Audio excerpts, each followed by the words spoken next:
Hey guys, again I'm back with another short video. So ఇవాళ మనం ఒక simple rice recipe చూద్దాం. Lunch బాక్స్కి చాలా హెల్ప్ఫుల్ అవుతుంది. సో చాలా అంటే చాలా సింపుల్, క్విక్గా అయిపోతుంది. ఫస్ట్ అయితే మీరు రైస్ పక్కన పెట్టుకోండి, what ever rice, brown rice, మీరు తినే రైస్. ఆ తర్వాత కొంచెం ఆయిల్ వేసుకొని ఆరెల్స్ గీ వేసుకోండి, వెరీ గుడ్ ఫర్ హెల్త్. గీలో మొత్తం తాలింపు గింజలన్నీ వేసి వేరుశనగ గుళ్ళు, మీరు కావాలంటే జీడిపప్పులు వేసుకోవచ్చు, very good for health. So దానిలో అనియన్స్, మష్రూమ్, క్యారెట్ వేసి ఫ్రై చేసుకోండి.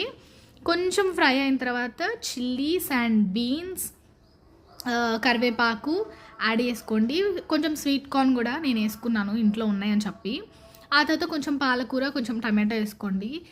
ఎంత కలర్ఫుల్గా ఉంటే అంత హెల్త్కి మంచిది. ఫుడ్ ఎప్పుడు కలర్ఫుల్గా ఉండాలి. సో మీకు ఏం కావాలంటే అవి యాడ్ చేసుకోండి, లైక్ క్యాప్సికమ్ అవి కూడా యాడ్ చేసుకోండి కావాలంటే, వెరీ గుడ్ ఫర్ హెల్త్.